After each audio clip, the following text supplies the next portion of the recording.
ভালোবাসা তো ঘৃণা নয়, ভালোবাসতে শিখায়, ঠিক না?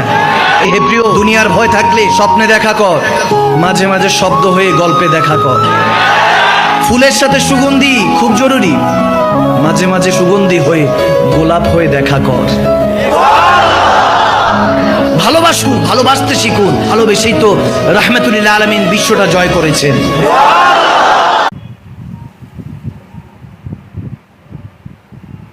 আমাদের রাসূলুল্লাহ সাল্লাল্লাহু আলাইহি সাল্লাম উম্মতের জন্য নিজের জীবনের সুখ বিসর্জন দিয়েছেন। সেই রাহমাতুল লিল আলামিন